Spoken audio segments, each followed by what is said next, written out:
Big Day yang ditunggu-tunggu, Traders Day. Dan kali ini data non-farm payroll akan sangat menjadi penting karena ini akan menyetir ataupun mengubah skenario pergerakan market. Tentunya apa yang akan dinantikan semua akan sangat bergantung dan juga bisa saja merubah keputusan Fed minggu depan. Tapi sebentar, apa yang harus kita ketahui terlebih dulu, terutama untuk skenario trading malam nanti. Oke, satu hal yang cukup mengembirakan di sini bagi saya adalah initial jobless claim. Kalau Anda ingat di awal bulan, kalau tidak salah kita sempat melihat lonjakan angka 232K, lalu kemudian sempat melorot ke level 215, lalu kemudian naik lagi ke 219 dan seterusnya. Dan ternyata tadi malam datanya kembali ke level 229K. Hal ini kemungkinan menunjukkan adanya tren pelonggaran ataupun ya kita sebut saja dengan kenaikan pengangguran. Jadi kalau misalkan tingkat penganggurannya meningkat atau klaim penganggurannya meningkat, otomatis ada harapan bahwa lapangan pekerjaan atau lebih tepatnya mungkin sektor tenaga kerja relatif mulai melonggar. Walaupun secara keseluruhan ya kita masih bisa lihat beberapa komponen tenaga kerja kecenderungannya masih tetap solid. Tapi ini saja klaim tadi malam 229 menurut saya angka yang cukup menarik karena ini berarti menunjukkan apa yang terjadi di awal bulan yang lalu dengan lonjakan 230-an berarti ini sudah mengindikasikan adanya tanda-tanda pelonggaran. Ya mungkin memang butuh waktu, setidaknya mungkin 1 bulan atau 2 bulan ke depan kita akan melihat reaksi yang lebih bagus lagi. Apakah memang dia konsisten untuk terus-terusan naik atau dia malah tetap mengalami katakanlah mungkin di kisaran 215 ataupun 218. Nah, satu hal yang pasti di sini berarti inilah juga yang membuat sentimen marketnya kecenderungannya relatif positif, terutama untuk pasar saham ataupun dengan komoditi emas. Ya, ini kaitannya dengan kondisi di mana market sangat mengharapkan Fed akan setidaknya memberikan kisi-kisi untuk melakukan pemangkasan walaupun cuma 1 atau bahkan 2 kali di penghujung tahun. Nah, kondisi ini berarti tidak menentukan apakah Fed akan katakanlah mungkin menggagalkan pemangkasan tersebut apa tidak. Tapi memang tidak bisa buru-buru karena beberapa data ekonomi lain yang juga harus dipertimbangkan. Salah satunya nanti malam yaitu data non-farm payroll dan minggu depan kita punya data inflasi CPI. Nah, sementara itu, kabar bagusnya juga adalah ECB yang sesuai ekspektasi melakukan pemangkasan 25 basis point. Ya, walaupun ada statement dari ECB sendiri yang kurang, ya bisa dibilang kurang positif ya untuk market. Salah satunya adalah dia tidak memberikan komitmen bahwa kebijakan untuk pelonggaran atau yang kita sebut dengan pemangkasan suku bunga tersebut akan berlanjut di pertemuan berikutnya. Tapi, satu-satunya yang bisa kita pertimbangkan di sini adalah bahwa mereka akan melakukan tindakan ataupun keputusan berikutnya pertemuan demi pertemuan dan semua tergantung pada data. Ya, kalau saya sih menanggapinya ini berarti masih tetap terbuka untuk melakukan pemangkasan berikutnya dengan catatan bahwa inflasi atau proses disinflasi tetap berlanjut dan itu mendekati dengan target mereka. Satu sisi yang membuat euro tetap mengalami penguatan walaupun ada pemangkasan di situ adalah inflasi yang diproyeksikan ya agak meningkat di situ, tapi ini tanda-tanda yang cukup bagus karena berarti setidaknya ECB menyadari bahwa kemungkinan untuk mencapai target 2% agak sulit untuk beberapa waktu ke depan. Tapi ya, mereka akan mempertimbangkan segala sesuatu yang ada termasuk tingkat upah yang sampai saat ini masih terbilang cukup tinggi menurut Presiden ECB Christine Lagarde. Ya, nanti sore kurang lebih di jam 4 sore kita akan lihat data GDP. Kalaupun misalkan datanya relatif lebih kuat, saya sih berpertimbangan ini mungkin bisa dijadikan alasan bahwa ECB melihat kondisi ekonomi yang masih tetap kuat, sehingga mungkin juga masih ditenggarai dengan kondisi tingkat permintaan yang masih juga cukup kuat, sehingga inflasinya agak sulit untuk mengharapkan dia turun di bawah 2,5%. Itulah sebabnya ekspektasi ataupun proyeksi inflasi untuk 2024 diperkirakan untuk zona Eropa akan tertahan di level 2,5%. Tapi kemudian akan berangsur turun ke level 2,2% di tahun depan, yaitu 2025. Nah, satu sisi teman-teman, posisi ini juga akan memberikan kita harapan, ataupun lebih tepatnya, kira-kira apakah Federal Reserve ataupun Bank of England nantinya akan melakukan hal yang serupa. Karena sejauh ini berarti sudah ada 3 institusi ataupun bank resmi secara besar, ya terkait dengan SNB, kemudian ada BOC, dan terakhir tadi malam ada ECB, European Central Bank, yang melakukan pemangkasan 25 basis point.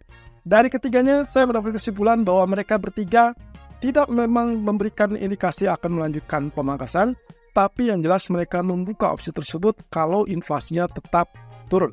Lagi-lagi inflasi tetap turun, itu yang akan memberikan kekuasaan ataupun keleluasan bagi bank sentral untuk melakukan pemangkasan lanjutan. Tentunya ini semua garis besarnya adalah semua tergantung pada data ekonomi. So, apapun bisa terjadi dalam 1, 2, atau 3 bulan ke depan. Semua akan bergantung pada data ekonomi, dan yang paling penting inflasi rendah, itu yang diharapkan, dan data ekonomi juga akan menunjang. Ya, artinya juga berarti secara keseluruhan semua bank sentral relatif memiliki kesamaan dalam hal mengeksekusi kebijakan moneternya. So, kalau misalkan kita lihat dari tanda-tanda yang terbaru, yaitu terkait dengan Bank of England ataupun dengan kondisi Federal Reserve, maka yang paling telak bisa terjadi untuk Bank of England di dalam pertemuan bulan Juni nanti, mungkin saja mereka juga mempertimbangkan untuk melakukan pemangkasan. Entah mungkin kejutannya bisa saja memangkas di bulan Juni, atau mungkin mereka memberikan indikasi akan melakukan pemangkasan di bulan Agustus. Nah, sementara Federal Reserve, kita baru akan dengar minggu depan petunjuknya dari dot plotnya. So, seperti yang biasa saya lakukan, saya akan mengingatkan kepada Anda berkali-kali, jangan fokus kepada suku bunga, bahwa suku bunga bulan Juni kemungkinan akan unchanged alias tidak akan berubah. Jadi fokusnya adalah kepada dot plot. Jadi kalau misalkan Anda menyimpulkan bahwa dolar melemah gara-gara Fed melakukan suku bunga ataupun mempertahankan suku bunga, itu adalah salah. Karena suku bunga jelas tidak akan berubah, dan yang membuat dia akan melemah adalah dot plotnya. Itu pun ada catatan. Kalau dalam dot plot memberikan indikasi bahwa Fed bisa membuka opsi untuk melakukan pemangkasan lebih cepat kalau ternyata disinflasinya selesai ataupun katakanlah berlanjut. Nah, jadi satu-satunya yang bisa kita lakukan untuk malam nanti, termasuk juga untuk minggu depan, adalah memperhatikan data ekonomi. Dan malam nanti adalah data November untuk giliran pertama. Ya, kemudian ada kabar bagus nih dari Cina, yaitu terkait dengan pemangkasan deposit rate ataupun suku bunga deposito. Dan ini sebetulnya sudah dilakukan sejak akhir tahun lalu, dan sekarang dilanjutkan dengan bank-bank komersil yang bisa dibilang kategorinya kelas menengah dan kelas kecil. Satu sisi, ini akan menjadi kabar yang bagus untuk, ya, terutama untuk masalah bunga pinjaman atau suku bunga pinjaman. Berarti itu akan menstimulus ataupun menstimulate ekonomi, di mana kemungkinan potensinya akan menggenjot kembali aktivitas ekonomi. Artinya, Hang Seng siap-siap teman-teman. Kalau ada level terendah di berapapun, mungkin kita sudah saatnya untuk melirik zona buy, terutama kaitannya kalau misalkan kita bicara tentang kebijakan Fed yang akan datang. Jadi, akan ada keterkaitan terkait dengan posisi Wall Street terlebih dulu. Kalau misalkan ternyata katakanlah data non-farm payroll nanti malam relatif lebih tinggi, maka akan terjadi koreksi yang cukup tajam pada pasar ekuitas, dan itu berarti Hang Seng minggu depan bisa saja terjadi gap down. Kalau itu terjadi gap down, sebetulnya adalah kesempatan untuk Anda mengincar zona buy, karena secara fundamental, internal ataupun domestik dari China sendiri sudah memberikan efek yang cukup menggembirakan. Nah, satu sisi, kalau kebalikannya, ternyata non-farm payroll nanti malam relatif lebih rendah daripada ekspektasi, tentunya Wall Street akan hijau dan bergerak naik, tapi dengan catatan kemungkinan minggu depan Hang Seng akan dibuka dengan gap up. Kalau itu yang terjadi, maka hati-hati. Saya tidak sarankan Anda untuk langsung melakukan buy, tapi carilah koreksi mungkin beberapa level point, baru kemudian Anda melakukan buy. Karena satu sisi di grafik H4, kita sering mengungkapkan adanya kondisi head and shoulder yang belum selesai.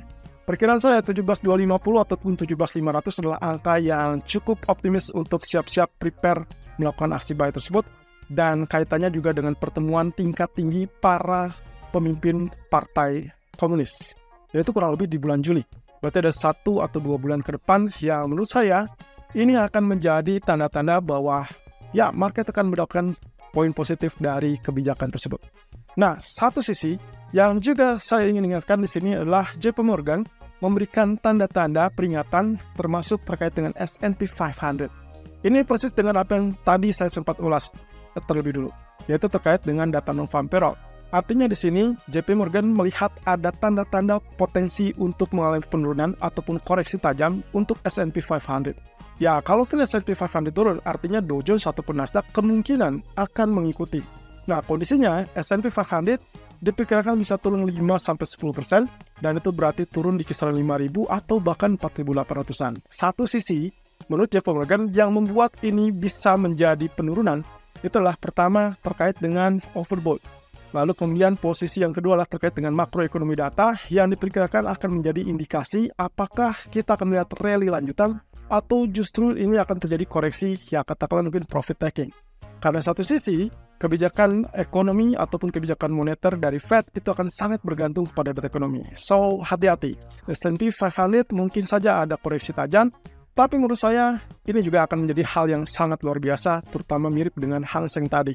Jadi artinya kalau misalkan pun terjadi koreksi yang cukup tajam, itulah peluang untuk beberapa bulan ke depan. Saya perkirakan mungkin 3 atau 6 bulan ke depan masih cukup optimis positif, terutama untuk mendekati akhir tahun. Tapi dengan catatan, itu pun kalau kondisi kebijakan ekonomi dari Fed, katakanlah cenderung, ya bisa dibilang produktif ataupun ya kita kaitkan dengan pemangkasan suku bunga.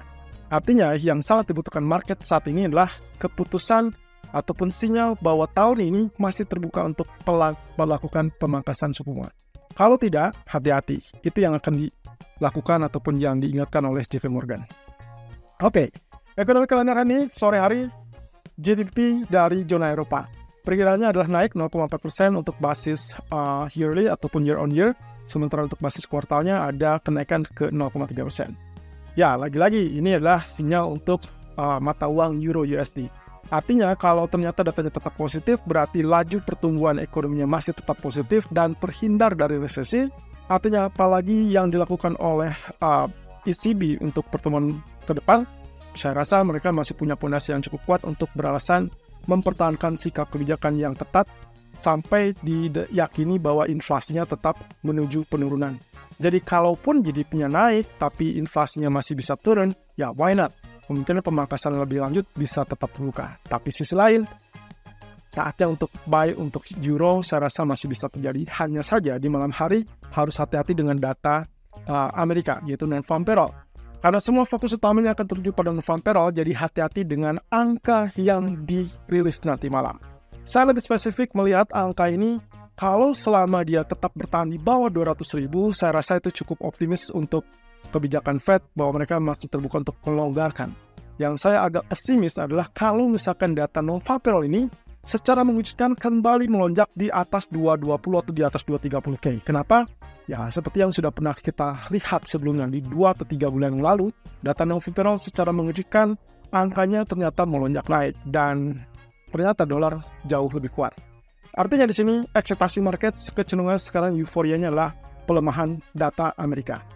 Kalau itu terjadi, maka kita bisa dapatkan dot plot minggu depan bisa memberikan indikasi bahwa Fed terbuka untuk pemangkasan bulan September ataupun November atau bahkan bulan Desember. Nah, yang lebih spesial lagi, kalau ternyata secara mengejutkan angka NFP ini bisa di bawah level 130.000, saya rasa ini akan menjadi hal yang sangat fantastis karena nantinya kemungkinan pasar akan berpikir bahwa Fed setidaknya masih butuh 2 atau 3 kali pemangkasan. Nah, tapi kalau cuma 150 atau bahkan 170.000, well, that's okay. Karena masih tetap diperkirakan Fed akan memangkas setidaknya 1 atau 2 kali pemangkasan. Well, itulah yang kemungkinan akan jadi kunci utama termasuk untuk minggu depan. So, kalau kita lihat dari skenario-nya, maka kalau misalkan lihat dari apa yang sudah terjadi dalam 1 atau 2 minggu terakhir, komponen tenaga kerja yang sudah dirilis sejauh ini secara umum menunjukkan pelemahan. Tapi kita tidak tahu, data non-farm payroll nanti malam bisa saja terjadi kejutan seperti yang sudah-sudah. Kalaupun misalkan Anda berpikiran ADP negatif, ADP relatif lebih rendah, kenapa tidak NFP pasti akan kecil? Saya sudah membuktikan itu dan sudah berkali-kali kita bahas bahwa tidak ada referensi utama yang menunjukkan bahwa itu memang confirm terjadi. Kalaupun terjadi dalam beberapa hal ataupun beberapa riwayat menunjukkan itulah kebetulan. Jadi tidak secara konkret menunjukkan ada korelasi positif antara ADP yang lemah, kemudian NFP lemah, ataupun sebaliknya, ADP kuat, lalu NFP kuat. Jadi, kalaupun terjadi pelemahan pada data ADP di hari Rabu kemarin, saya rasa keep saja, kemungkinan catatannya itu bisa dipertimbangkan bahwa NFP bisa saja melemah, tapi bukan selalu dia akan melemah. Nah, dengan demikian, perhatikan skenario berikut ini. Ada 5 poin utama, tapi poin 2, 3, 4, dan 5 lah yang akan saya tekankan di sini. Yang menjadi figur utama kalau ingin melihat strong US dollar atau sangat kuat US dollar terhadap semua mata uang ataupun bahkan komoditi emas termasuk menekan pasar saham, pastikan data tersebut harus di atas 220.000. Karena kalau misalkan hanya berada di kisaran 185 atau bahkan 200.000, saya perkirakan mungkin penguatan US dollar akan relatif terbatas. Kemudian mereka akan mempertimbangkan ulang dengan beberapa data terakhir termasuk data inflasi di hari Rabu depan. Nah, sementara kalau misalkan data relatif berada jauh di bawah 150.000, ini saya rasa yang akan menggerakkan market secara keseluruhan, termasuk euforia yang kemarin terjadi dari sejak awal minggu ini, akan berlanjut sampai ke minggu depan. Ya, minimal mendekati data inflasi di hari Rabu depan, sebelum keputusan dari FOMC diumumkan. Well, kalau poin pertama teman-teman, angkanya anggaplah ada di 178 ataupun 190, yang mana itu adalah angkanya cukup dekat dengan ekspektasi. Saya rasa saya tidak akan kaget kalau ternyata reaksi market hanya biasa-biasa saja, artinya range marketnya akan tidak akan terlalu melebar, dan kemudian mereka akan bergerak sesuai dengan kondisi teknikal awal. Artinya, kalaupun misalkan tidak ada hal yang mengejutkan dalam 15 atau 20 menit pertama saat rilis data, saya rasa Anda bisa kembali ke dalam technical. Reaksi market, saya perkirakan mungkin maksimal berjalan 15 menit saat data dirilis. Jadi hati-hati. Setelah itu, Anda harus confirm entah itu cut loss ataupun profit taking kalau memang ternyata posisinya tidak memungkinkan untuk bergerak lebih lebar.